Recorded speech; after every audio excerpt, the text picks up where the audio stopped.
Hey everyone, welcome to another edition of Beer 30 Beer Reviews with me, your host, Big Dub.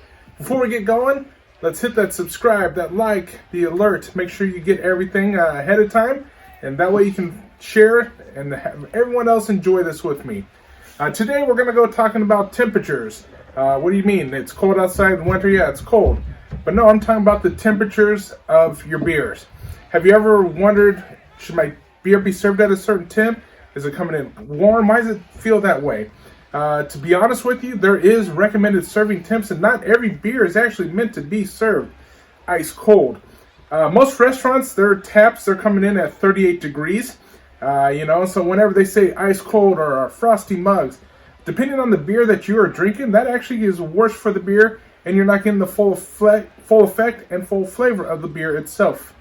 So while we go down that road talking about serving temps, we're going to also enjoy these two beers here, hopefully. From the Lost Abbey, it's their Ex Cathedra, a barrel-aged quad ale with ginger and orange. And then, over here from Penrose, it's their Swarm, a honey triple IPA. So both of these are pretty stronger beers, and as you go along, you'll see which temperature these should be served at. But let's go ahead and start with the Lost Abbey Ex Cathedra. Now, like I said, not all beers are meant to be served ice cold, and some beers, when they actually do get a chance to warm up a little bit, they reveal more of their true self, their character, as they warm up, sometimes like people do.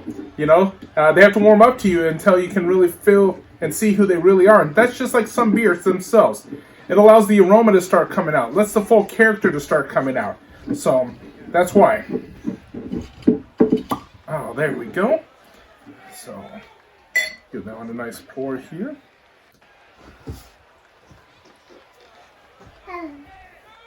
As you can hear, we have Bryce back there. So, as you can see here, a nice, dark, brownish mahogany color going on there. So, on the nose, actually pulling some honey, some sweetness, and some chocolate coffee notes as well. I'm not pulling ginger or orange like it is say, but maybe that's going to show up with the taste here.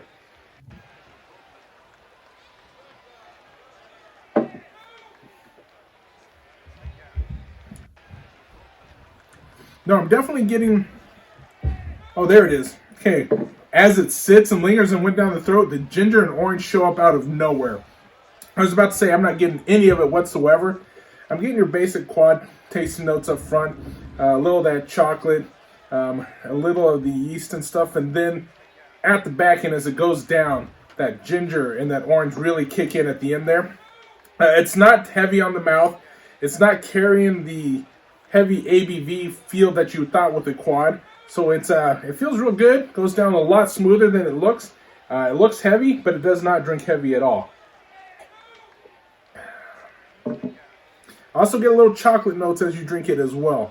Not the biggest fan. I mean, it has some nice characteristics. The orange and ginger, it's a taste note that I'm not used to. I'd go 7 out of 10 on this one. Now, this one being a quad, you need to let something like this warm up. I let it sit out for a while. Reason being, beers like this, your bigger IPAs, your bigger quads, your stronger ales, the recommended serving temp for them is called cellar temp, basically 50 to 55 degrees.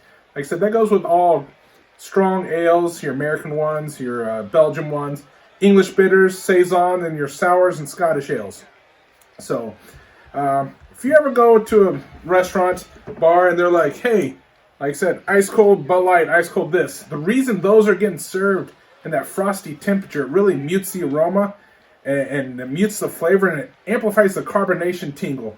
So that's kind of what those mass-produced American lagers are really going for. They're not trying to produce great flavor. They just want you to kick back, drink it, and enjoy it that way. And that's why they come out so cold. Coors Light has the Blue Mountains. Everyone's talking about the Frosty Mug. That's why. They kind of don't want you to get the full effect of the flavor as it warms up. So they want you to drink it cold and drink it fast. Now, warmer a beer does get, when it starts losing that carbonation and the aromas start coming out. They become more apparent. So as you're drinking it, as you're tipping it back, you get your nose in there, you get all the smell. As it's cold, those aren't there for you. So you're getting the smell mixed in with the taste, and you get the full effect of the beer. So let's move over now to the Penrose Swarm. It's a honey triple IPA. Let's see what kind of flavor they pull out of the honey here.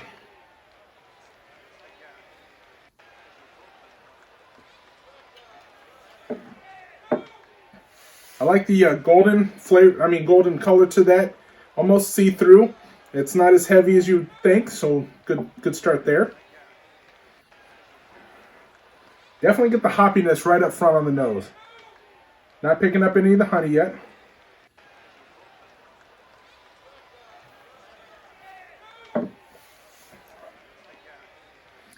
Wow, the honey's, right as you start swallowing, the honey just kind of sits right there on the tongue for you. It's not overly bitter. It's not overly hoppy. You get a nice, relaxed balance of the hoppiness and the honey. And with it coming in over at 10 ABVs, you're not feeling a strong alcohol presence at all with this. So it does give you that, like I said, hoppy up front, honey, then as it finishes off, you get the little bitterness that you enjoy with a nice IPA.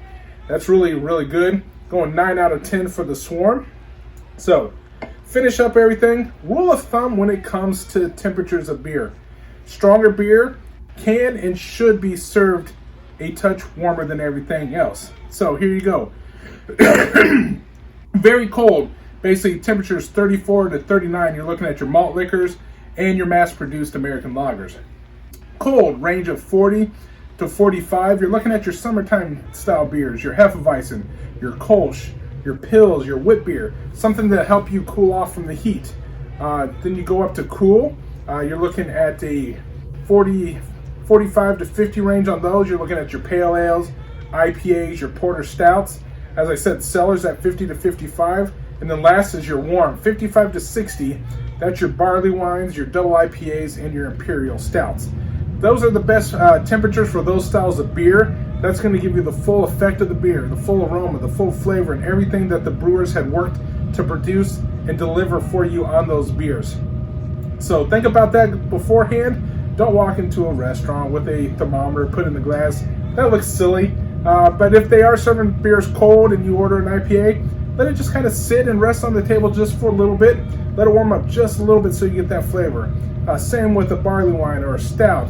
Just kind of let them warm up. But if you're ordering one of those mass-produced or your Hefeweizen Kolsch, go ahead and drink it as it gets to you. You'll enjoy it that way.